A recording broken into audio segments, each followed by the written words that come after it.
오늘의 진도는 일본에 있는 우리 재영이랑 선은이 영상으로 갔다 와서 확인합시다. 자, 그러면 오늘은 시조 4편입니다. 시조 4편에 만행이 본문 전체로 나가실 수도 있을 것 같아서 시험 직전에 이거는 총정리하면서 한번 건드려 보아요. 항상 전문이 좀 시험 범위로 연결이 되기 때문에 328페이지 시조 4편 가겠습니다. 지난 시간에 성산문의 작품이 중의적이어서 시간이 조금 잘릴 수도 있을 것 같아서 다음 시간의 시작점으로 잡자라고 얘기를 했고요. 개랑의 시조까지 하고 마친 게 확실히 기억이 납니다. 시조 4편 들어갑니다. 시조라는 갈래를 우리가 어떻게 기억해야 된다? 우리나라 고유의 정형시라고 생각해야 되지. 작품위에 시조 4편의 시조 동그라미 치시고 시조의 갈래적 성격 좀 적고 가겠습니다. 시조에다가 동그라미 뭐라고 적고 가자? 우리나라 고유의 정형시 좀 적어주세요. 우리나라 고유의 정형시. 그리고 형식적인 특징 지난 시간에 얘기했었네요. 필기도 남아있네요. 3, 4조나 4, 4조의 음수율, 사음부의 율격이고 종장의 척구는 세 글자로 고정이 된 것이 시조가 가지고 있는 형식적인 특징이다. 그런데 이런 시조가 중장이 두 이상 길어지면 사설시조가 되고 조선 중후기부터는 서민의 의식의 성장으로 사설시조도 창작됐어요 라는 얘기들을 나누었던 게 기억이 납니다. 그러면 우리 밑에 설명 좀 참조 삼아서 볼게요. 이 작품들은 조선시대에 널리 향유되었던 대표적 문학갈래인 시조이다. 조선 초기부터 유행해서 오늘날까지 전해지고 있는 우리나라 고유의 정형시입니다. 서정갈래로서 작품의 시적 형상화 방식과 작가의 주제의식에 주목해서 작품을 감상해보자. 그럼 개랑의 시조 복습 좀 하면서 성산문으로 넘어가겠습니다. 개랑하면 기생시조거든요. 기녀시조에서 사랑하는 사람에 대한 그리움을 기억해주세요. 이화우라고 하면 이화가 백꽃입니다. 백꽃이 비처럼 떨어진다라는 것으로 하강적 이미지 하나 기억해주시고 하강적으로 떨어지는 눈물과 같은 이하우 이별의 이미지라고 생각해줘. 계절적 배경을 드러내는 이별의 이미지. 이하우 백꽃이 비처럼 흩뿌릴째 울며 잡고 이별한 님이랑 봄에 헤어졌습니다. 이화가 떨어지는 그 봄에 님과 헤어졌기에 주풍낙엽조도라고 하면 가을바람에 떨어지는 낙엽과 같이 떨어지는 이 하강적 이미지, 주풍낙엽도 하강적 이미지. 가을에도 나를 생각하십니까? 이하우 흩뿌릴 때 울며 잡고 이별한 님이 가을이 되어서 서로가 그리워하고 있는지 안부가 궁금해. 시적하자는 님 생각이 많이 나나봐. 주풍낙엽조도 나 생각하십니까? 천리의 외로운 꿈만 오락가락 하노메라. 천리는요 너무 과장된 거리예요. 그만큼 정서적으로 멀리 떨어져 있다는 거야. 천리, 이별로 인한 님과의 심리적 거리, 공간적인 천리, 외로운 꿈만 오락가락 하노메라 라고 님을 그리워하는 시적하자의 마음. 성산문의 시조로 가는데요. 가로 올라가서 성산문 동그라미 쳐주시고 사육신이에요. 목숨을 바쳐서 단종을 지키려고 했던 중신입니다. 사육신이라고 좀 적어주실까요? 사육신. 그러니 이 세조의 왕권 찬탈에 대한 비판의 목소리를 당연히 시조로 남겼을 거야. 그래서 성산문의 시조의 중의적인 표현에 우리가 주목을 해야 되는데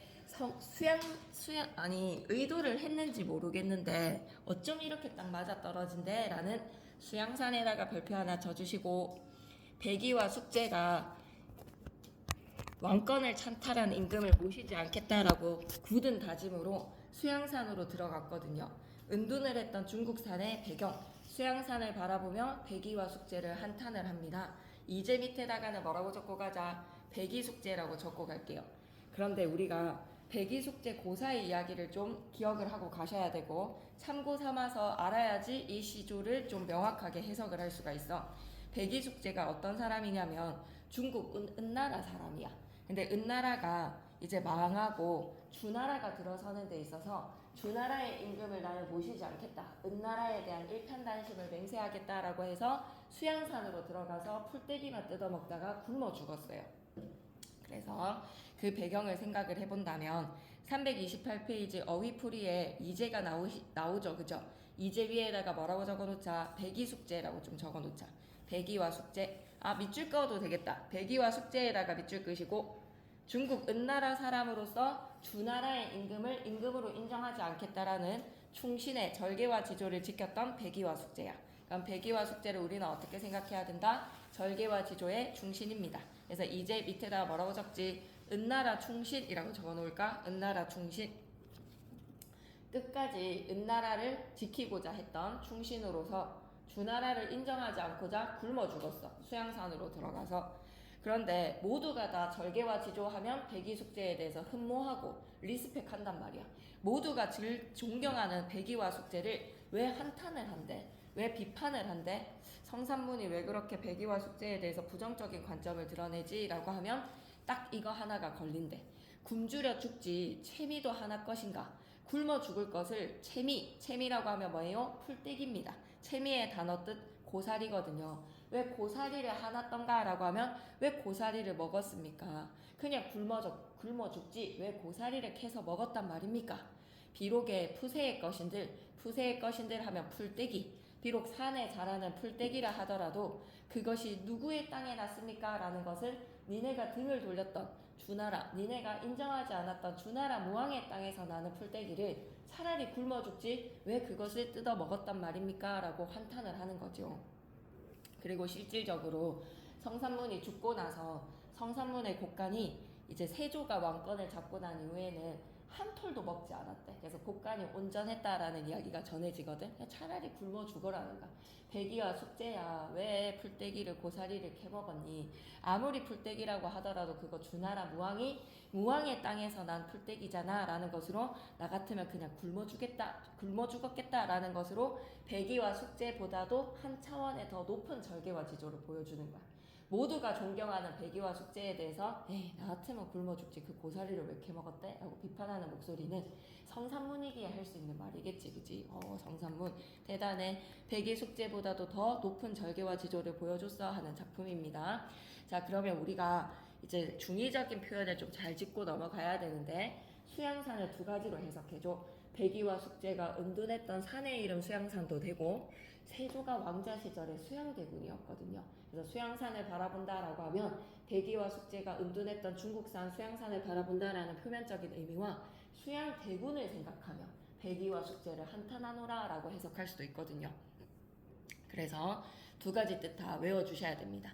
백이와 숙제가 은둔했던 중국산, 백이숙제 고사의 배경 하나, 그리고 수양대군을 생각하며 백이숙제를 한탄을 한다. 굶어 죽지 왜 풀떼기를 뜯어 먹었단 말인가 했을 때 채미는 그냥 딱 고사리라고 생각하셔도 되고 아니면 수양대군의 녹봉을 왜 받아 먹겠습니까? 아무리 비록 풀떼기라 하더라도 푸세의 것인들 한들 누구의 땅에서 났니 했을 때 니는 누구라고 생각해야 된다? 백이와 숙제가 임금으로 인정하지 않으려고 했던 주나라 무왕 그리고 성산문이 임금으로 인정하지 않는 수양대군이라고 생각하시면 돼요. 이게 이제 100% 시험에 나오거든요. 네. 그래서 현대어 뜻풀이도 한번 읽고 넘어가겠습니다. 수양산을 바라보며 백이와 숙제를 한탄을 한다. 차리 굶주려 죽을지언정 왜 고사리를 캐어 먹어서 되겠는가? 비록 산에 자라는 풀이라고 한들 그게 누구 땅에서 났는가? 라고 백이와 숙제에 대한 비판의 목소리.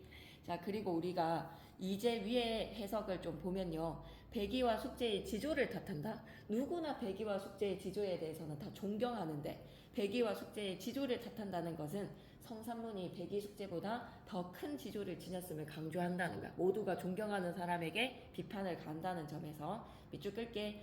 자신이 이제보다 더 큰 지조를 지녔음에다가 밑줄 쭉 끄시고 자신은 누구겠어요? 성산문은 백이 숙제보다도 더 큰 지조를 지녔음 꼭 체크하고 가야 되겠다. 오케이. 그리고 백이와 숙제는 은나라 사람이기에 주나라의 곡식을 먹지 않겠다라고 하여 고사리를 캐어 먹다가 굶어 죽었어. 그런데 그 고사리 역시 주나라 땅에서 난 것이기 때문에 화자는 고사리마저도 먹지 말았어야 했다라는 굳은 절의를 보여준다는 거죠. 밑줄 끌게요. 화자는 고사리마저도 먹지 않겠다는 굳은 절의에다가 밑줄. 나는 차라리 고사리도 먹지 않았을 것 같아 라는 이야기지. 예, 좀 해석이 됐습니까? 329페이지로 넘어가시고요. 감상 포인트부터 가볼게요.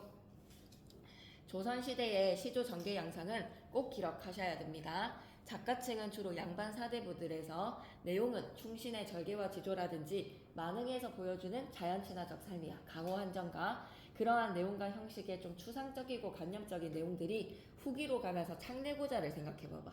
진짜 일상생활에서의 진솔하고 솔직한 감정이지 생활의 이야기지 생활의 구체적이고 사실적인 이야기로 변모된다는 걸 꼭 기억하셔야 돼요. 조선 초기에는 다소 관념적이고 추상적인 이야기를 다루다가 조선 후기로 가면서 작가의식이 서민의 의식으로 바뀌어서 변화가 돼 그러면서 서민의식이 성장을 하는 과정에 사실적이고 생활의 진솔한 감정을 노래한다. 자, 그러면 핵심 두 번째 표현상의 특징을 한번 보신다면 여러분은 가작품에서는 중의적 표현을 기억해 주시고 나에서는 이하우와 추풍낙엽에서 하강의 이미지로서의 슬픔의 이미지를 기억해 주시고 핵심 세 번째는 소재의 의미와 하자가 지향하는 삶을 생각해봐라. 소재의 의미에서는 수양산도 기억해줘, 채미도 기억해줘, 니도 기억해줘, 이하우랑 추풍낙엽도 기억해줘. 그러면 핵심 1로 가는데 이걸 꼭 좀 기억해줘. 조선시대 시조의 정계양상에서 가와 나는 둘 다 초기 작품이야. 조선 초기라고 좀 적어줄까? 가와 나는 둘 다 어떤 시기라고 생각해야 된다? 조선 초기에 기녀들이 양반 사대부들과 함께 향유를 즐기면서 창작을 했던 그래서 기녀들은 대체적으로 좀 이별의 노래를 많이 창작을 했습니다. 사랑하는 사람과의 관련된 이별의 감정. 가에서는 어떤 노래들이라고 볼 수 있어요? 가에서는요 절개와 지조를 지키는 사대부들의 모습. 가에서 성산무는 굳은 절의와 지조, 수양대군을 비판을 하는 왕권 참탈에 대한 비판의 목소리다 라고 생각하시고 기녀는 봄에 헤어졌던 님이 가을에도 생각나는데 님도 나를 생각하는지 임에 대한 그리움을 얘기를 한다. 가에서 표현상의 특징으로 한번 가볼까? 중의적 의미를 지닌 시어는 수양산이나 채미랑 리라고 했을 때 다 중의적으로 해석이 돼. 중의적 의미에다가 밑줄. 수양산은 뭐라고 생각하면 된다? 백이숙제가 은둔했던 중국의 산 또는 수양대군의 대군 시절의 이름 세조가 대군 시절의 수양대군이었습니다. 채미는 뭐라고 생각해야 되지? 고사리. 그렇지만 이면적인 의미로는 수양대군이 줬던 녹봉 그리고 니는 뭐라고 생각하자? 주나라 무왕의 땅 그리고 수양대군의 땅. 일반적 상식을 뒤엎는 표현이 사용이 되어서 별표 하나 치자. 모두가 다 존경하는 백이와 숙제에 대해서 한탄을 한다라는 비판적 어조는요. 충신으로 일컬어지는 백이와 숙제를 한탄을 한다라는 비판적 어조를 제시를 한 것은 자신이 더 굳은 절의를 지녔다는 거야. 자신의 절개와 의지를 강조함에다가 밑줄. 그리고 나에서의 표현상의 특징은 이하우랑 추풍낙엽은 하강의 이미지로 애상적 분위기를 형성을 해요. 애상하면 슬픔의 분위기거든요. 하강의 이미지 옆에다가 뭐라고 적고 가자? 애상적 이미지. 그래서 시간적 거리감은 봄에서 가을, 공간적 거리감은 천리. 그래서 이별의 정서가 심화가 된다. 여기까지 다 괜찮습니까? 그럼 우리 작가도 좀 참고를 삼아 보고 가자. 성산무는 조선 전기의 문신으로 사육신입니다. 단종의 보기를 깨하다가 처형당했습니다. 모진 고문을 받으면서도 끝까지 단종을 향한 절개와 지조를 꺾지 않았다. 계랑은 누구라고? 조선시대 때의 기생. 윤선도는 조선 중기의 문인인데 강호 한정가의 가풍을 제대로 이어받은 만흥이라는 작품을 창작을 했어요. 자연을 제재로 한 시조입니다. 만흥은. 넘어가서 330페이지 만흥. 흥이 만땅이다 라고 생각하면 돼. 흥이 가득 찼다. 밑줄 긁게. 흥겨움이 가득 차다에다가 밑줄. 그래서 시적 하자는 속세의 북이랑 영화보다는 어떻게 살아가고 싶어? 소박하게. 안분지족, 안빈낙도의 삶을 살고 싶어. 우리 1학년 때 했던 상충곡 기억나시죠? 그 시적 하자의 마인드랑 똑같습니다. 부귀공명에 헛된 생각하지 않고 자연 속에서 백년행락을 즐기면서 만족하는 풍월주의의 삶의 모습이라고 생각하시면 돼요.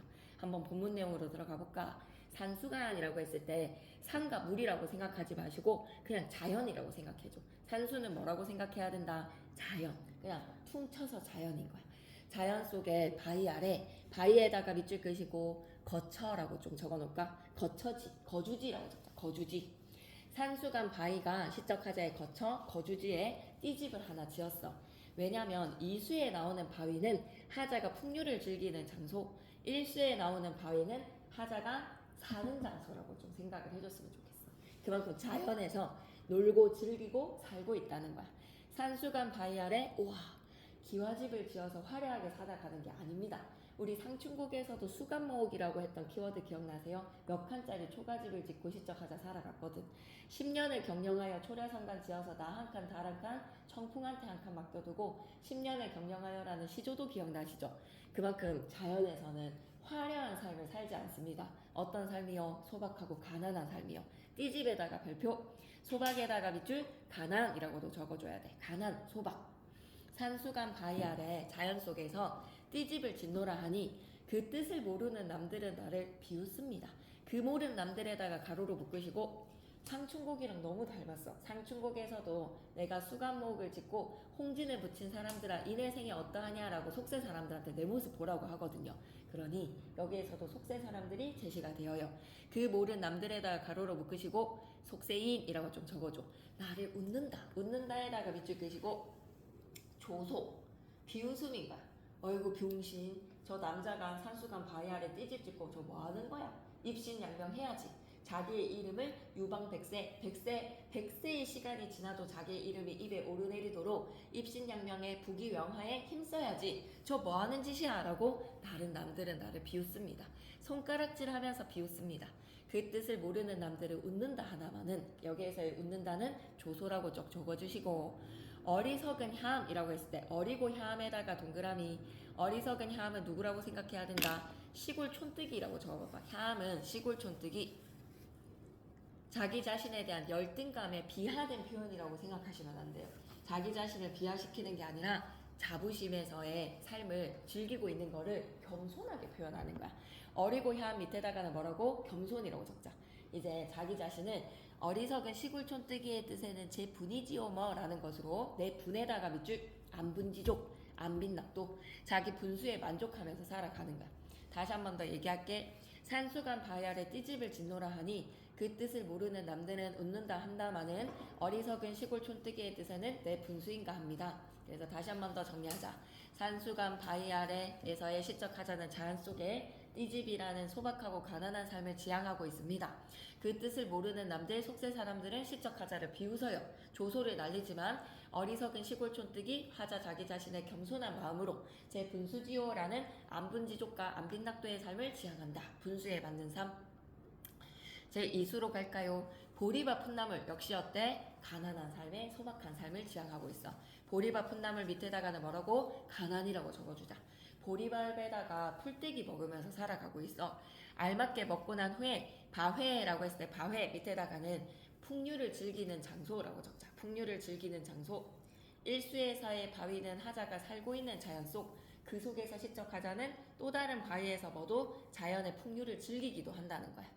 바위끝 물가 보리밥 풋나물 알맞게 먹고 난 후에 바위끝 물가 가서 실컷 놉니다. 그남은 여남은 일이야. 내가 실컷 즐기는 이외의 일들이야. 여남은 일, 그남은 여남은 일에다가 가로로 묶으시고 플러스의 일일까 마이너스의 일일까 라고 하면 속세의 마이너스 일들인 거야. 그남은 여남은 일 밑에다가는 마이너스. 속세의 일에 대해서 관직에 나아가야 되는 거, 윗사람들한테 아부해야 되는 거, 이런 부귀영화를 위해서 노력해야 되는 일은 부러워할 줄이 시라 하나도 부러워하지 않대. 부러워할 줄이 이시라 밑에다 뭐라고 적어놓자. 서리. 하나도 부럽지 않다. 부러워할 줄이 이시라 라고 하면 서리적인 표현으로 뭐다? 하나도 부럽지 않다. 다시 한 번 더. 보리밥 풋나물에 가난하고 소박한 삶을 지향하는 시적하자입니다. 이것을 알맞게 먹고 난 후에 바위끝 물가 가서 실컷 놀아요. 이렇게 자연을 즐기는 삶 속에서 그남은 여남은 일들은 하나도 부럽지 않습니다. 자연 속에서 즐기면서 만족하는 삶. 사수로 가볼까? 누군가가 자연에서 사는 삶이 주어가 생략됐으니까 우리가 좀 추가를 해놓자. 누구셔 앞에다가 자연에서 사는 삶이라고 적자. 자연에서 사는 삶이라고 주어를 좀 넣어주자. 자연에서 사는 삶이 누군가는 삼공보다 낫다 하더니 삼공이라고 하면 국무총리입니다. 여의정, 자의정, 우의정으로 황제 바로 아래 벼슬이에요. 한마디로 인간사에서의 속세에서는 더 이상 올라갈 자리가 없어. 누군가는 자연에서 사는 삶이 여의정, 자의정, 우의정보다 낫다 하더니 그러면 삼공은 플러스 마이너스 마이너스의 속세의 가치겠지. 자연이 플러스고 누군가는 삼공을 줘도 안 해. 나는 자연에서 살 거야 라고 말하더니 만승이 이만하겠어? 라는 거는 황제가 할시적 하자가 생각했을 때는 황제가 이만하겠어? 만승 밑에다가는 뭐라고 적어놓자? 황제라고 적자. 황제의 집책이 이만큼 행복하겠어? 라는 것은 그 어느 나라의 페르시안 황제가 나보다도 행복할까? 라는 것은 내가 더 행복하다라는 거야. 중국의 그 유명했었던 황제보다도 지금 내가 더 행복한 것 같이 느껴지는 거야. 시적하자는 자신이 강호가도의 자연 친화적인 삶을 살아가는 데 있어서 120% 만족하는 것 같아. 누군가는 자연에서 삶이 30보다 낫다 하더니 30 마이너스. 내가 봤을 때는 황제 100개의 수레를 끄는 자가 이만하게 살겠습니까? 라는 것은 내가 더 낫다. 그래서 만승에다가도 마이너스. 이만하려는 꼭 서리적 표현이라는 거 기억해 주시면서 시적하자는 지금 자신의 삶에 120%의 만족감을 보이네요. 만승도 조도 안 해. 만승에다가 마이너스. 이제로 헤어든이라고 하면 이제 내가 생각해 보니까 헤어든이라는 말인즉슨 뭐다? 헤아려 보니까 소부 허유가 현명했던 거야. 소부 허유에다가 동그라미 치시고 소부 허유는 뭐라고 생각해야 돼? 탈속인이라고 좀 적어줘. 탈속인. 소부 허유 고사를 좀 얘기해야 돼. 허유가 중국의 요임금 시대에 너무 무욕적인 사람으로 사람들의 입속에 막 오르내렸어. 사람들의 입 밖으로 이 허유라는 사람이 인기 스타였어. 너무 무욕적인 사람이라서. 그래서 요임금이 내가 죽고 나면 누구한테 왕위를 물려줄까라고 하니 모든 사람들이 다 허유를 외쳤단 말이야. 그래서 허유를 불러서 요임금이 나 죽거든 네가 임금의 자리를 계승해줘라고 하니 허유가 기상 신선들이 산다는 산 영수 1급수의 물에 미친듯이 기를 씻었어. 왜? 더러운 이야기를 들었다고. 어휴 나보고 임금하라네. 안 들은 길을 삽니다라는 그 더러운 말을 막 씻어내고 싶어서 1급수의 물에 기를 씻었단 말이야. 그러니 지나가는 소를 끄는 자 소부가 사유를 물어보고 그 연유가 임금하라고 해서 더러운 기를 씻습니다라는 그 이야기에 이 더러워진 물을 내 소에게 먹이게 할 수는 없어. 상류로 올라가서 소부는 소에게 물을 먹였대. 그러니 이 사람들은 임금하라는 이야기를 더러운 이야기라는 거에서 공감대가 형성됐지. 그러니 소부가 상류로 올라가서 소한테 깨끗한 물을 먹이고 싶은 거잖아. 그래서 두 사람 다 임금하라는 것은 더러운 이야기다라는 것으로 탈속의 마인드를 가진 자들입니다. 소부 허유에 대한 설명 밑으로 좀 내려오세요. 330페이지 고대 중국에 등장하는 고사 인물입니다. 속세에 나서지 않고 자연을 벗삼아서 즐기는 삶을 살았던 인물들이라고 생각하시면 돼요. 그럼 어휘풀이에 소부 동그라미 치시고 돼지꼬리 뿅 귀씻기라고 이거 미안해 상류에 올라가서 소 물먹이기라고 적자. 상류에서 소 물먹이기 이 인물들의 타이틀의 행동들을 좀 기억해 놓자고. 어휘풀이에서 소부 동그라미 치시고 상류에서 소 물먹이기 더러워진 물은 먹일 수가 없어서 상류로 올라가서 소 물먹이기 상류에서 소 물먹이기 허유에다가 동그라미 치시고 허유는 뭐 했던 자라고 생각해야 되겠다. 기씻기 기산의 영수에 더러운 이야기를 들었다고 기를 씻었던 허유인 거야. 고대 중국의 인물들로 속세에 나서지 않고 자연을 벗삼아서 즐기면서 살아갔다. 네, 소부 허유의 삶을 기억해 주세요. 그러니 시적하자가 I know, I see 하겠다는 거야. 왜 소부랑 허유가 기를 씻었고 왜 상류로 올라가서 소에게 물을 먹였는지 이제 현명함에 내가 엄지척 하겠다라는 거야. 이제 생각해보니까 소부랑 허유가 현명했습니다. 약도 떠라 현명하다에다가 밑줄. 세상의 권력보다 자연에 묻혀서 살아가는 삶을 즐겼던 소부랑 허유에 대해서 현명하다라고 박수를 쳐주는 거야. 아마도 임천하는 이 시에서의 전체 수에서 육수로 이루어져 있는 연시조거든. 우리 시험에는 지금 1수, 2수, 4수가 교과서에 실려져 있어서 3개만 나올 수도 있을 것 같은데 쌤은 나머지도 봐야 될 것 같은 생각도 좀 들거든요. 그래서 임천하는 이라고 했을 때 이 시 전체를 통틀어서 육수에서 가장 핵심되는 시어 키워드는 임천하능입니다. 숲을 임자에 샘천자라고 해서 임천에다가 동그라미 숲을과 샘이라고 부분으로 해석하지 마시고 뭐라고 해석해야 된다? 자연이라고 해석해줘. 임천은 자연. 자연에서 한가로운 흥은 비길 곳이 없어라 라는 것은요 비교할 데가 없다는 거야. 최고로 만족하는 시적하자의 마음. 아마도 임천한흥은 비길 곳이 없습니다. 여기가 최고입니다 라고 만족을 하고 있어요. 자연을 즐기는 삶에 대한 자부심의 마음. 다 됐어. 그러면 우리가 만흥을 현대어 뜻풀이로 한번 쭉 읽고 가자. 산수간 바위 아래라고 하면 자연 속의 바위 아래서 띠집을 짓노라 하니 띠집을 짓고자 하니 그 모르는 남들은 웃는다 한다마는 그 뜻을 모르는 남들은 비웃기도 한다마는 어리고 야함의 뜻에는 내 분인가 하노라. 어리석고 세상에 어두운 사람의 뜻에는 내 분수인가 하노라. 분수에 만족하면서 살아가겠다. 보리밥 풋나물 알맞춰 먹고 난 후에 보리밥 풋나물 알맞게 먹은 후에 바위끝 물가에서 슬카치 논이노라. 바위끝 물가에서 실컷 논이노라. 그 남은 여남은 일이야 부러워할 줄이시라. 그 나머지의 일이야 부러워할 줄이시라. 하나도 부럽지 않다. 사수로 가시죠. 누구셔 30보다 낫다 하더니 만승이 이만하랴. 누군가는 자연에서 사는 삶이 삼종승보다 낫다 하더니 천자라고 한들 이만하겠습니까? 라는 거는 내 삶이 더 좋다는 거야, 천자보다. 서리적 표현 꼭 기억해야 돼. 누군가가 삼공보다 낫다 하더니 만승이 이만하랴. 이제 생각해보니 헤아려보니 소부랑 허유가 야같다, 영리했다, 현명했다. 아마도 임천하능은 비길 곳이 없어라. 아마도 자연 속에서 논의는 즐거운 삶은 비길 곳이 없어라. 그리고 라로 가서 작자미상의 조선 후기 작품 사서시조 살펴봅시다. 작자미상 옆에다가는 뭐라고 적어놓지? 서민의식 성장이라고 좀 적어줘. 서민의식 성장. 이거 했어요. 쌤이랑 같이 했어요. 네, 그러면 솔직하고 진솔한 구체적인 삶의 이야기를 한다는 걸 기억해줘. 좀 전에 임금님께 충성을 다짐하는 관념적인 절개와 지조, 그리고 자연 친화적인 삶도 좀 관념적이지. 그런데 어때? 생활의 이야기를 해. 창내고자 이내 가슴에 장내고자 AA, BA로 운율을 형성을 하고 시적하자가 창문 종류를 나열합니다. 고무장지, 새살장지, 들장지, 열장지, 암돌적이, 수돌적이, 배목걸새 크나큰 장도리로 뚝딱 박아서 이내 가슴에 창문을 내고 싶어. 이따가 답답할 때면 여닫아 볼까 하노라. 답답한 마음을 열어서 해소하고 싶은가. 뭐를 해소하고 싶다? 시름을 해소를 하고 싶은 심정이에요. 331페이지 계속 이어서 갈까요? 조선시대 시조의 전개 양상으로 들여다보면 사대부의 만흥의 시조는 자연을 벗삼아서 살아가는 안분지족, 안빈낙도의 삶이야. 북이랑 영화보다는 안분지족, 안빈낙도로 살아갈 거야.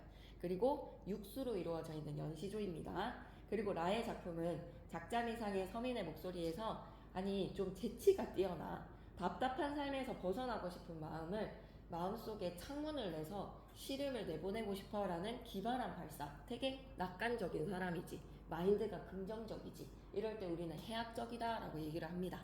답답한 삶에서 벗어나고 싶은 마음 옆에다가 해학이라고 좀 적어주세요. 삶을 긍정적이게, 낙천적이게 살고자 하는 마인드를 가지고 있어. 해학. 작가층이 확대되고 내용이 다양해졌으며 형식의 변화가 이루어졌다. 좋습니다. 작자층이 확대에다가 밑줄 끄시고 서민으로까지 작자층이 확대가 되면서 작자층이 다양해졌어. 다양에다가도 밑줄 하나 꺼주시고 형식의 변화에다가도 밑줄 한번 꺼놓을까? 형식의 변화에다가 밑줄 끄시고 돼지꼬리뿅. 중장이 2구 이상 길어진 거야. 적어놓고 가자. 중장이 2구 이상 길어짐. 중장이 2구 이상 길어짐. 다해서 소재의 의미랑 화자가 지향하는 삶을 생각해보면 일수의 자연은 산수랑 띠집을 통해서 소박하고 가난해.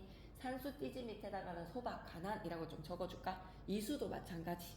보리밥 푼나물 바위급 물가 가서 실컷 노는 것도 소박하고 가난한 삶.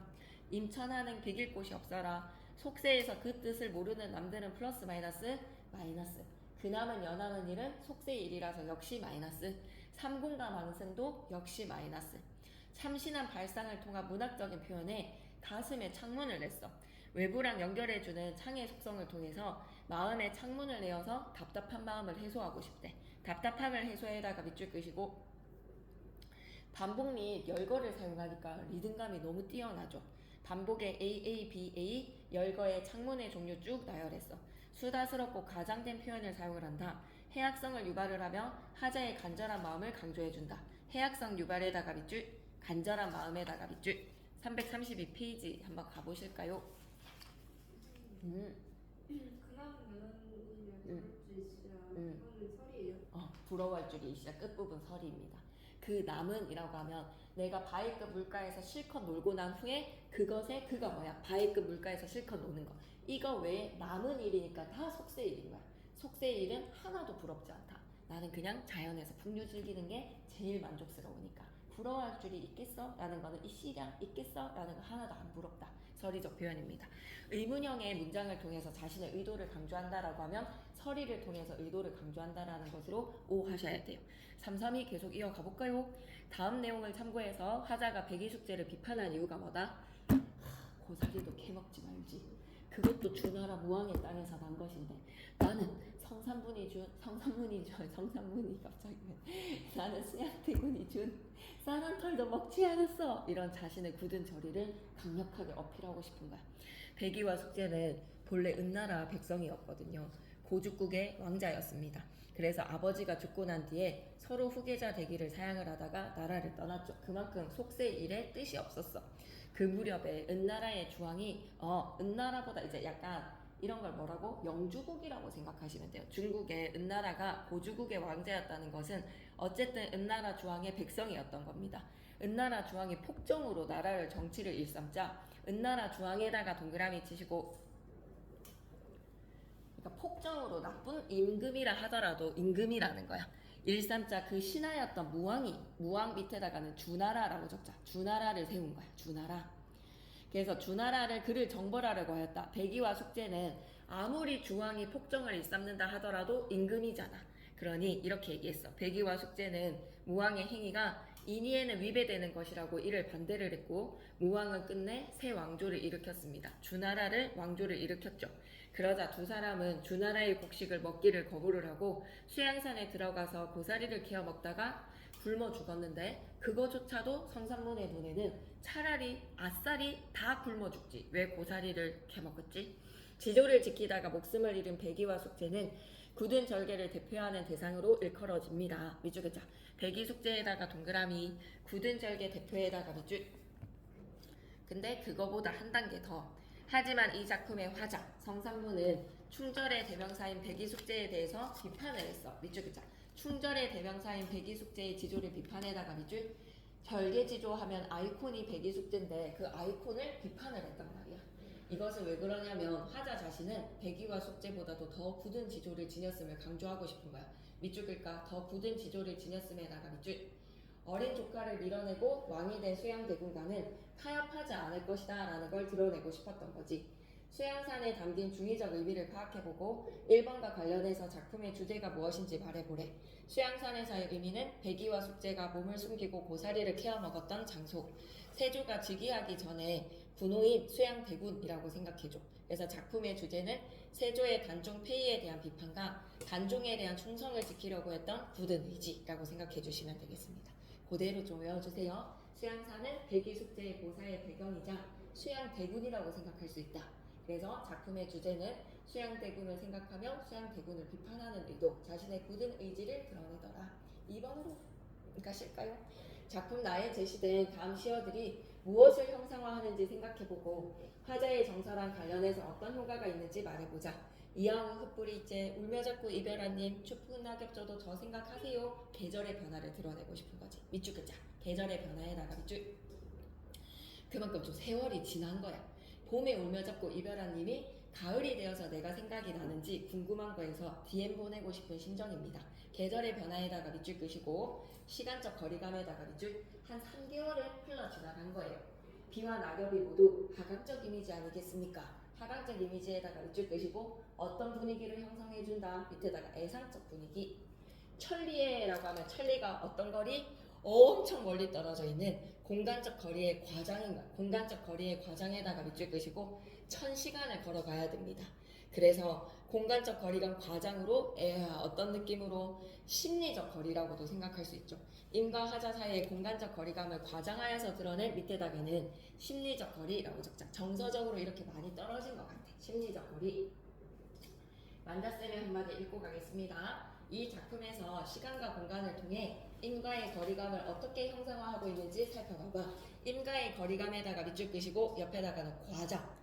땅으로 떨어지는 비와 낙엽의 모습에서 떠오르는 이미지를 하자의 처지랑 관련시켜 생각해봐 라고 하면 너무 애상적이야. 눈물이 떨어지듯 낙엽과 꽃이 떨어졌으니까. 333페이지 가시죠. 부지런히 이제 문제 풀어야 돼요. 우리 선현이 다르지. 선현은 혹시 같은 반 찍고 있어? 성은이랑 지영이 중에? 그래. 그러면 다음 주에 전날로 계속 가겠습니다. 3번에 1. 자연 속에서의 삶과 속세에서의 삶을 드러내는 식구를 찾아보고 각 수의 중심 내용을 정리를 해보자. 너무 중요해요. 산수랑 띠집은요 너무 소박하고 가난한 삶의 소재들이죠. 산수, 띠집, 보리밥, 풋나물 다 뭐라고 생각해야 돼? 가난과 소박이. 띠집 특히 동그라미, 보리밥, 풋나물 동그라미. 이 세 가지가 가난을 나타낸다라고 하면 오 하셔야 됩니다. 가난의 삶. 띠집 보리밥 콩나물 가난입니다. 그 뜻을 모르는 남들 속세의 사람들은요. 그남은 여남은 일 속세의 일은요. 하나도 부럽지 않습니다. 그 뜻을 모르는 남들은 시적하자를 비운다 한더라도 나는 분수에 맞게 살아간다. 그남은 여남은 일은 하나도 부럽지 않다. 자연 속에서 즐기면서 만족하는 삶을 살고 있는 시적하자. 그래서 시적하자가 사수에서는 핵심 키워드를 뭐라고? 시어를 임천하능으로 제시를 했지. 삼군과 만승 조도 안에 자연을 즐기는 삶에 대해서 자부심을 드러낸다. 자부심. 일의 내용을 참고해서 하자가 지향하는 삶은 어떤 삶인 것 같아? 북이나 영화에 아둥바둥 거리기보다는 자연에서 만족하게, 소박하게 살아가고 싶은 거야. 하자는 속세의 삶이 부럽지 않다고 하며 자연 속의 삶이 자신의 분수에 맞고 세속적 부귀 영화보다 낫다. 밑줄 긋자. 자연 속의 삶이 자신의 분수에 맞고 세속적 부귀 영화보다 낫다에다가 밑줄 쭉 그어주세요. 만족감과 자부심입니다. 따라서 화자는 세속적인 삶에서 벗어나서 자연과 친화하는 삶을 지향하고 있다. 밑줄 긋자. 자연과 친화하는 삶을 지향에다가 밑줄 끄시고 속세의 삶을 지양이라고도 적어주세요. 지양은 추구하지 않는 것으로 속세의 삶을 지양, 자연 친화적인 삶을 지향. 4번도 한번 보고 가실까요? 각 장의 중심 내용들을 정리해보고 각 장에 나타나는 표현상의 특징도 한번 파악해볼게. 초장에서는 창문을 내고 싶은 하자의 소망이었어. 창내고자 이내 가슴에 창내고자. 창에다가 동그라미, 밑에다가 뭐라고 적어놓지? 시름 해소의 수단이라고 적자. 창문을 내서 문을 확 열면 시름이 다 나가거든. 그러면서 중장에서는 창문의 종류랑 부속품, 암돌적이, 수돌적이, 배목걸쇠 뚝딱 박아서 부속품을 열거를 합니다. 종장 부분에서는 어때? 이따가 답답할 때면 여다다 볼까 하노라 라는 것으로 답답함을 해소해라가 밑줄. 그래서 운율의 형성도 좀 생각해보자. 초장에서 창내고자 이내 가슴에 창내고자 A B A 19반복에다가 밑줄. 답답한 마음을 사방에 막힌 방에다가 빗대어 표현한 거야. 그래, 밑줄 한번 끄고 갈까? 답답한 마음을 사방에 막힌 방에 비유에다가 밑줄. 그래서 일상적 사물, 암돌적이, 수돌적이, 배목골색 뚝딱 박아서 이따가 답답할 때면 여다다 볼까 하노라. 작품 가나다를 비교를 해보니까 이 작품에서 나타나는 형식적인 특징들 어떻습니까? 라고 하면 가나다에서 3장 6구 45자 내외라는 형식이 가와나는 유지를 하고 있나? 라고 들여다봤을 때 가와나는 좀 유지를 했지. 근데 마지막 작품 다에서는 중장의 길이가 2구 이상 길어졌어. 평시조가 지니는 강렬하고 정제된 아름다움 대신에 숨가쁘게 말을 많이 이어가는 익살스럽고 해학적인 어조가 느껴진다. 밑줄 자. 숨가쁘게 말을 이어나가는 익살스럽고 해학적인 어조에다가 밑줄.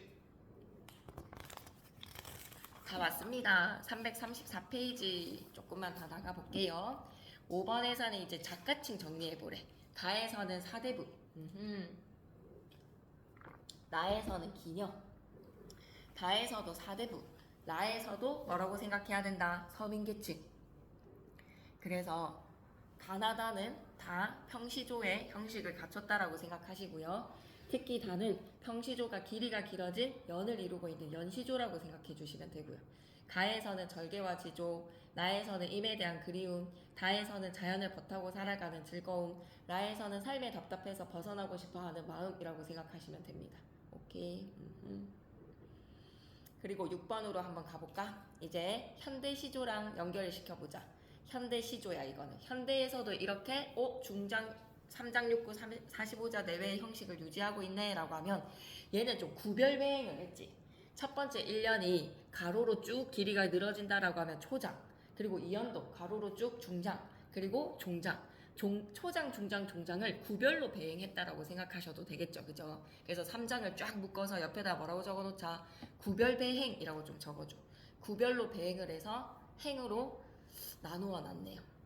한 줄 한 줄 하면 딱 초장, 중장, 종장으로 딱 3장 6구 45자 내외의 형식을 갖추는데 구별로 배행을 했어요. 참고자료의 벽공부터 먼저 읽고 갑시다. 벽공 하면 무슨 뜻이게? 라고 했을 때 푸른 하늘이에요. 푸른 하늘에다가 밑줄. 이 작품은 가을 하늘의 맑고 깨끗함을 다양한 감각적 이미지를 사용해서 예찬을 합니다. 밑줄 한번 끄고 갈까? 가을 하늘의 맑고 깨끗함을 다양한 감각적 이미지에다가 밑줄 예찬. 그럼 돈말, 시조가 오늘날에도 이어지며 창작되고 있음을 확인해줘. 과거에 어떤 점이 달라졌고 오늘날까지 향유되는지 이유도 한번 생각해보자.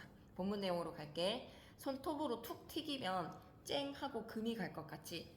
가을 하늘이 지금 손톱으로 탕 튕겼을 때 쨍 하고 금이 갈 것 같대요. 그만큼 가을 하늘은 어떻다고? 밑줄 긋자. 투명한 유리에다가 밑줄 비유라고 적어놓자. 손톱으로 툭 튕기는 거에서 시각적 이미지, 쨍 하는 소리는 뭐야? 청각적 이미지. 쨍 밑에다가 청각. 맑은 가을 하늘이 투명한 유리와 같습니다. 새파랗게 고인 물이 만지면 출렁거리듯이 새파란 고인물, 파란 가을 하늘이요. 원관념 뭐라고 생각해야 된다? 파란 가을 하늘.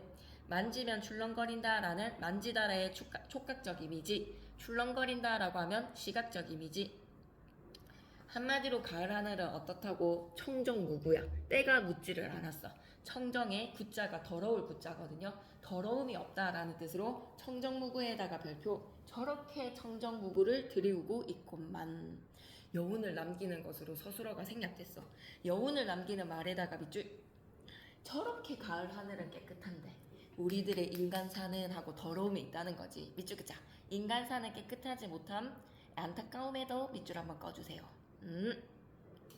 갈래는 현대시조입니다. 성격은 감각적, 묘사적, 영탄적, 예찬적에다가 밑줄. 가을 하늘의 투명함과 푸르름을 예찬하고 있습니다. 예찬적에다가 밑줄. 가을 하늘이 너무 맑고 깨끗해서 그것이 예찬의 대상이야. 맑고 깨끗함에 대한 예찬에다가 밑줄. 하지만 인간사는 그렇지를 못한다네. 인간사에 대한 안타까움도 밑줄. 맑고 깨끗한 하늘이 인간사랑 대조를 이루고 있습니다. 인간사와 대조에다가 밑줄. 초장, 중장, 종장을 연으로에다가 밑줄 끄시고 구별배행에다가 밑줄. 청각과 시각과 촉각이라는 감각적 이미지가 쓰이고 있구나. 고시조는 장별 배행을 취하고 있다면 고시조는 이구가 하나의 장을 이루고 있어서 이구가 하나의 장에다가 밑줄. 3장으로 구성에다가 밑줄. 근데 이 작품은 19191919씩 하나의 행을 이루게 되는 것으로 구별 배행을 했어. 1구가 하나의 행에다가 밑줄. 그래서 하나의 연이 2구씩 배열이 되어서 구별 배행입니다. 고시조는 연시조를 제외하고는 제목이 없지만 현대의 시조들은 제목을 넣었네. 고시조에 계승된 공통점 뭐라고 생각하시면 돼요? 종장의 첫 구절은 세 글자로 고정. 종장의 첫 음보가 삼음절에다가 밑줄 끄시고 시조라면 지켜야지. 여기는 어디에 해당해? 저렇게 해당이 되겠지. 종장의 첫 구가 세 글자로 고정이 되어 있다면 저렇게 해당이 되겠죠. 저렇게에다가 별표 하나 쳐주시고 글자 수도 손톱으로 툭 튀기면 4, 쨍 하고 금이 갈 때 3, 4. 세 글자, 네 글자 많이 사용하는 4, 4나 3, 4조의 음수율, 사음보의 율격은 그대로 유지한다. 종장의 첫 구절은 세 글자로 고정. 저렇게가 고정되어 있습니다. 예. 푸른 하늘에 대한, 가을 하늘에 대한 예찬. 하지만 인간사는 청정무구가 아니다. 빨리 한 번만 내용 더 볼게요. 손톱으로 툭 튀기면 쨍하고 금이 갈 것 같은 가을 하늘은 투명한 유리. 새파랗게 고인 물이 만지면 출렁일 것 같은 파란 가을 하늘. 저렇게 청정무구를 들이우고 있는데 우리 인간사는 청정무구가 아니다라는 안타까움. 335페이지 계속 이어갑니다. 갈래는 평시조고요. 성격은 절이적, 풍자적, 비판적. 풍자에다가 밑줄 하나 끊고 갈까? 백의와 숙제의 고사로 죽음을 각오한 굳은 절이와 지조야. 중의적 표현의 서리법을 통해서 대상에 대한 비판을 은유적으로 드러냅니다. 중의에다가 동그라미, 서리법에다가 동그라미. 수양산이랑 그 다음에 고사리, 채미랑 그 다음에 네 땅에서 난다니라고 했을 때 네. 그리고 서리적인 표현. 백의 숙제의 고사를 인용을 하여 하자의 굳은 절이를 부각시키더라. 수양산은 뭐라고 생각하면 돼? 표면적으로는 백의 숙제 고사의 배경 중국 산 이름이고요. 세조의 대군 시절의 이름 수양대군이라고도 생각해 주시고요. 채미는 고사리를 키워 먹는다라는 표면적인 의미가 수양대군의 녹이라고 생각하시면 됩니다. 녹을 받아 먹는 거. 네 땅에서 났냐라고 하면 주나라 무왕 그리고 수양대군. 일반적 상식을 뒤엎는 표현의 효과. 백의 숙제는 아이콘이야. 절개와 지조의 대명사인데 이 백의와 숙제보다 더 굳은 지조를 지녔다는 것으로 백의 숙제에 대해서 비판을 했어. 이하우 흩뿌릴제로 갑니다. 이하우 흩뿌릴제 울며 잡고 이별한님 추풍낙엽져도 저 생각하십니까? 천리의 외로운 꿈만 오락가락 한오메라. 작품의 성격 어때요? 애상적에다가 동그라미. 이하우랑 추풍낙엽이 애상적 분위기를 형성해줘. 님을 그리워하는 마음. 특징 첫 번째, 하강적 이미지에다가 밑줄. 이하우랑 추풍낙엽을 통해서 이별의 상황을 효과적으로 제시를 한다. 이별의 상황에다가 밑줄. 계절의 흐름을 느낄 수 있게 하는 시어를 사용했어. 그래서 이하우랑 추풍낙엽, 봄에서 가을까지. 천리의 외로운 꿈만 오락가락 가노메라. 이별의 정서를 심화를 시키네요. 336페이지 흥이 만땅이다. 만흥 갑니다. 갈래는 연시족, 자연친화랑 탈속, 오 자족적, 자족적에다가 밑줄 안분지족, 안빈낙도. 자연 속에서 자기 스스로에게 만족하는 것을 뭐라고 한다? 자족이라고 합니다. 스스로에 대한 만족. 자연 속에 묻혀 사는 즐거움으로 서리법 많이 사용해서 자연 삶에 대한 만족감을 드러냈고, 물알체에다가 밑줄 끄시고, 이게 삼수에서 엄청 잘 드러나거든. 근데 그게 시험 범위로 안 들어갈 리가 없을 것 같아서 다음 시간에 같이 합시다. 만흥 전편은 물알체에다가 밑줄, 자연친화의 정서. 분수에 맞는 삶을 산다. 뭐라고 얘기했지? 산수간 바위아래 띠집지어서 그 뜻을 모르는 남들은 비웃는다 하지만 어리석은 시골 촌뜨기의 뜻에는 제 분수에 맞습니다. 내 분인가 하노라. 분수에다가 동그라미. 이수에서는요, 보리밥 푼나물 알맞게 먹고 난 후에 바위급 물가 가서 실컷 놀아. 그남은 여남은 일이야 하나도 부럽지 않습니다. 라고 만족하는 삶을 살아가. 만족에다가 밑줄. 삼수는 산을 마주하면서 아무리 내가 사랑하는 차은우가 온다 한들, 이제 그리던 님이 온다 한들 반가움이 이 정도가 아닐 것 같아 라는 산에 대한 애정을 표현을 하거든. 그래서 산에다가 동그라미 치시고 뭐라고 적고 가자? 물화일체. 삼수에서 물화일체가 제시가 됩니다. 사수에서는요, 누군가가 자연에서 사는 삶이 삼공보다 낫다 하더니 만승의 황제가 이러하겠습니까? 라는 거에서 화자는 너무너무 만족스러운 거야. 그래서 자연을 즐기는 삶에 대해서 만승조도하네 라는 이야기로 아마도 임찬하능은 비길 곳이 없어라 라는 자부심을 드러냅니다. 오수에서는요, 하느님께서 다만당 다투리가 없는 강산을 나에게 지키라고 하셨다. 인간산은 너무너무 다툼이 많으니 게으른 나에게 인간산을 안이 맡기시고 다투리가 없는 강산을 지키라고 하셨습니다. 한마디로 하늘이 나한테 강산을 지키라고 하셨다는 말인 즉슨 운명이다 라는 이야기지. 운명에다가 동그라미. 그리고 육수가 되게 중요합니다. 육수에다 크게 별표 하나 쳐주실까요? 자연에서 내가 이렇게 살아가는 것은 다 임금님 덕분이라는 거야. 임금의 은혜에다가 밑줄 끄시고 역군은이셨다라는 구절을 통해서 임금님 덕분에 내가 이렇게 자연에서 행복한 삶을 살 수 있습니다라는 충정을 드러냅니다. 임금님을 향해서 마지막에 뭐를 드러낸다? 충정이라고 적어놓자.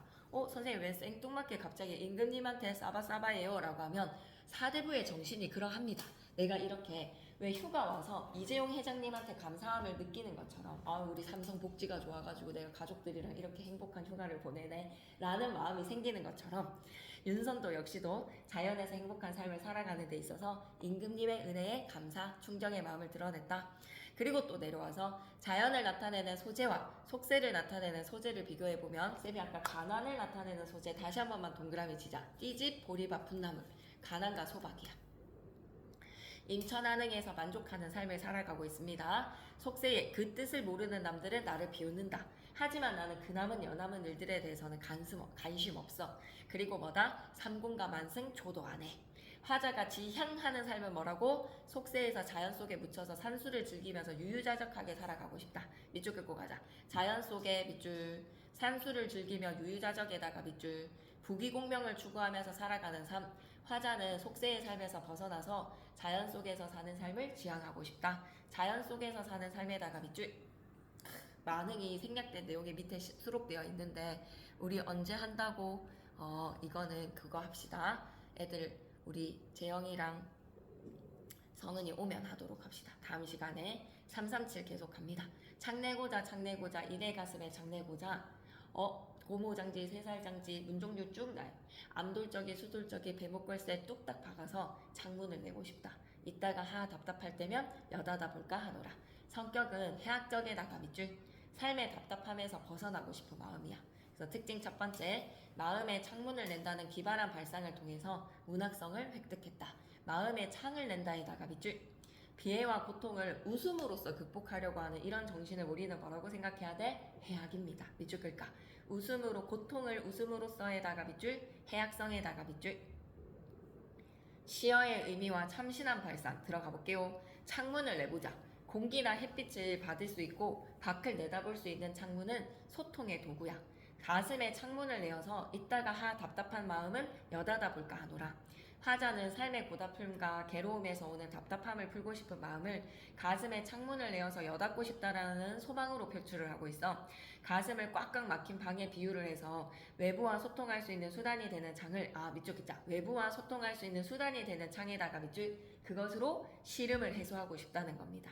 외부와 소통할 수 있는 수단이 되는 창 밑줄 한번 꺼주시고 표현상의 특징 한번 갈까요?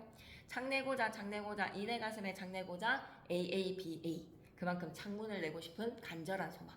열거에서는 고무장지, 쇠살장지, 들장지, 열장지 창문의 종류를 나열하는 거야. 이런 종류의 창문을 만들고 싶어 라는 간절함. 암돌적이 수돌적이 배목걸쇠 크나큰 장도기로 뚝딱 박자. 창문을 만드는 재료들과 만드는 과정을 요약적으로 제시해서 그만큼 가슴에 창을 만들어 달고 싶은 소망이야.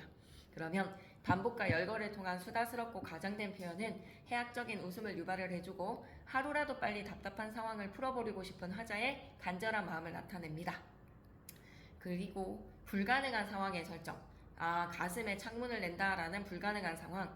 현실에서 일어나기 힘든 불가능한 상황으로 화자의 정서가 매우 절박하다. 밑줄 그자. 화자의 정서가 매우 절박에다가 밑줄 진짜 절박해서 가슴의 창문을 빨리 만들고 싶어.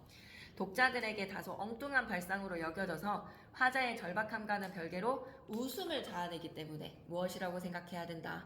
해악이라고 생각해야 돼요. 해악. 네. 자, 그러면 우리가 조금만 힘내서 성미인 곡은 좀 잘릴 것 같아서 다음 시간에 성은이랑 재영이 오면 같이 나가기로 하고 오늘 요거까지는 좀 힘내서 나가볼까요? 딱 두 작품이 시험에 나올 작품이거든요. 두터비 파리 물고랑 산이 날 에어싸고 요거까지만 조금만 힘내봅시다. 알았죠? 예, 두터비 파리 물고라고 하면 좀 전에 창내고자 이내 가슴에 창내고자는 해악이야. 뭔가를 돌려서 비판하려고 하는 의도가 아니라 내 일상을 되게 낙관적이고 참신한 발상에 가슴에 창문을 내서 시름을 해소하고 싶은 그 절박함을 좀 웃음으로 표현해주는 긍정적인 사고방식을 가진 낙관적인 사람의 해학적 노래야. 근데 두터비 파리 물고는 두터비한테 막 빡큐 먹이고 싶은 심정이거든. 그래서 두터비 파리 물고 위에다가는 풍자라고 적으셔야 돼요. 이 두터비와 같은 탐관오리들 있죠. 중간계층, 외세한테는 중앙의 권력한테는 막 손바닥으로 막 여부가 있겠습니까? 라고 아부를 하고 우리 백성들한테는 착취를 하는 중간 관리인들에 대해서 허장성세를 부리는 이 두터비와 같은 탐관오리에 대해서 시적하자는 엄청 비판을 가하고 싶어. 근데 그걸 어때? 돌려까기를 시전을 했어. 그래서 위에다가 뭐라고 적자? 풍자라고 꼭 적어주셔야 됩니다. 한번 가볼게요. 두터비에다가 별표 3개. 상징적인 의미로 뭐라고 생각해야 된다? 부패한 양반에다가 밑줄, 지방의 탐관오리에다가 밑줄. 두터비가 파리를 물고 파리에다가 별표 3개. 이때의 파리는 뭐라고 생각해야 돼? 힘없는 백성이야. 힘없는 백성들을 괴롭히면서 두엄은 거름더미거든. 두엄의 거름더미는 뭐라고 생각해도 된다? 부정하게 축척한 부라고 생각하셔도 돼요. 두터비가 받은 뇌물이라고 생각하셔도 됩니다.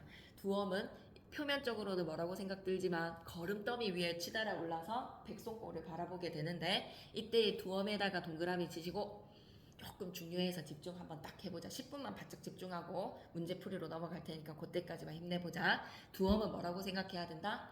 부정하게 축적한 부라고 적자. 부정하게 축적한 부.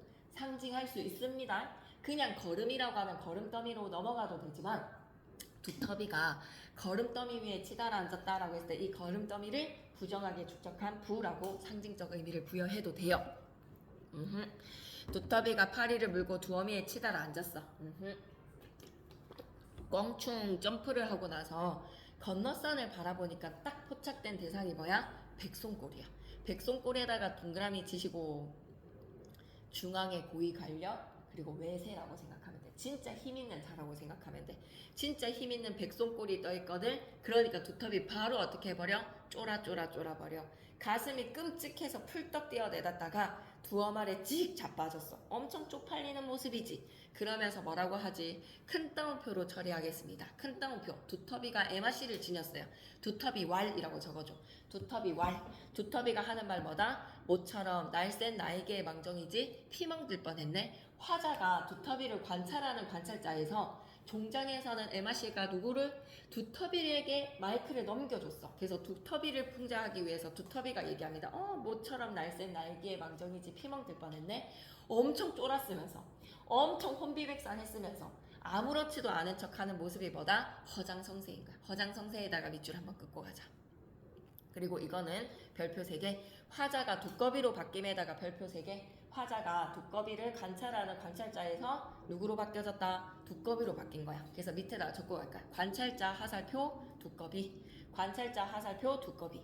관찰자에서 두꺼비로 바뀌었고 자화자찬입니다. 스스로를 칭찬하는 마음으로 모처럼 날쌘 나에게의 망정이지 나였기의 망정이지 딴 사람이면 피멍 들었을걸? 라는 거에서 자기의 날쌘에 대해서 칭찬하지만 엄청 두꺼비는 혼비백산했어. 그걸 감추려고 하는 모습이 좀 짜치는 찌질함이라고 생각 들지 않습니까? 이런 짜치는 찌질함에 대해서 우리는 뭐라고 하자? 허장성세라고 하는 거야. 허장성세. 괜찮지? 다시 한 번 더 현대어풀이 갑니다.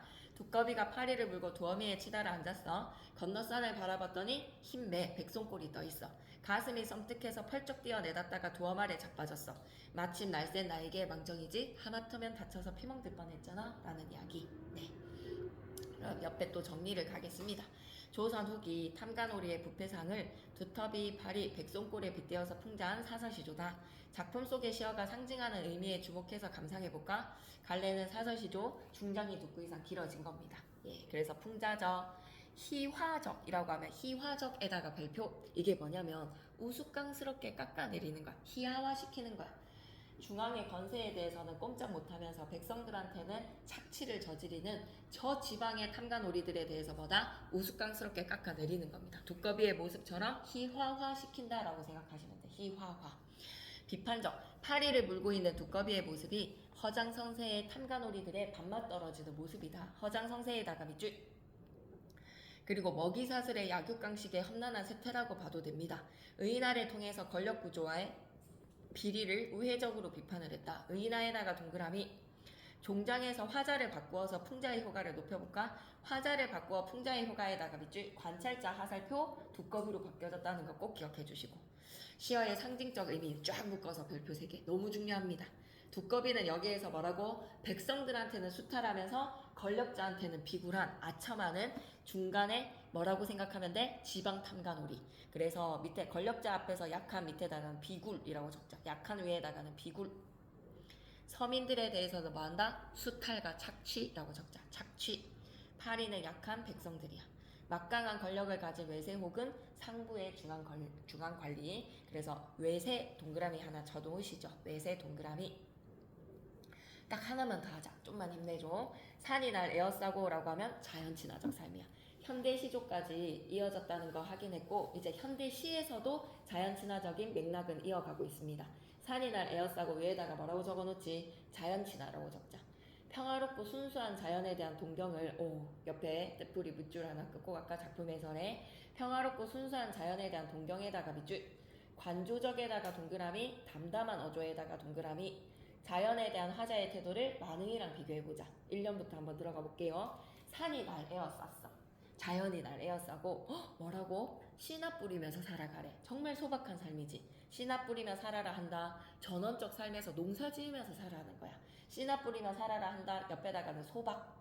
한마디로 자연이 나한테 이런 삶을 권유하는 것과 같이 약간 주객전도지 않아?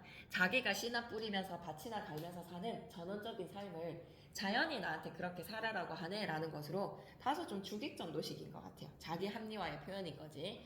산이 날 에워싸고, 산이라고 하는 것은 자연의 공간에다가 밑줄. 속세에서 벗어난 초월적 공간에다가 밑줄.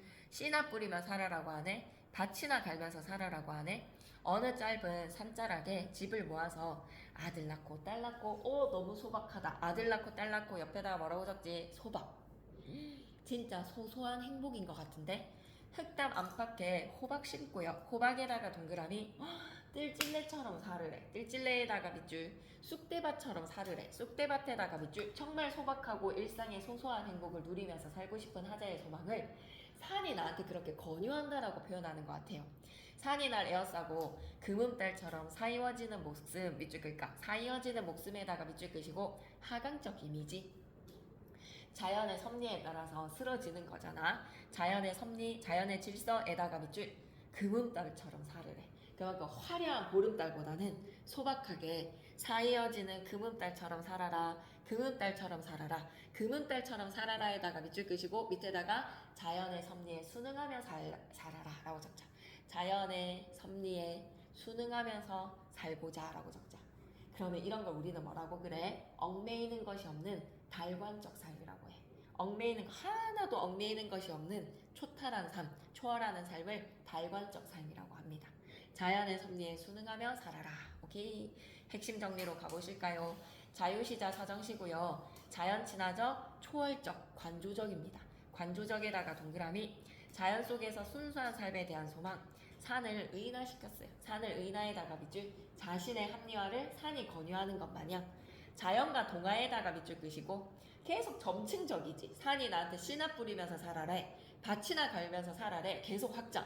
흑담 안팎에 호박 심고 뜰찔레처럼 살아래. 쑥대밭처럼 살아래. 금음달처럼 살아래. 금음달처럼 살아래 라는 것으로 그래서 점층적 진행. 동일한 문장 구조의 반복은 운율을 형성을 하고 주제를 강조를 합니다. 자연의 의미를 비교를 했을 때 만흥이랑 산이 날 에워싸고 세속적 부귀 영화를 떠난 공간 자연적이고 향토적 이미지로 이루어지고 소박한 삶을 살면서 근심 없이 즐기는 공간이다. 삶의 모습에 대하여 명령형 권유를 하는 존재 초월적이고 달관적인 삶의 공간으로서의 의미를 지닌다. 꼭 기억해주세요. 초월적 달관적에다가 밑줄 그곳이 자연입니다. 그리고 만흥에서도 근심 없이 살아가는 풍류의 공간이 자연입니다. 연결시켜서 내시겠죠.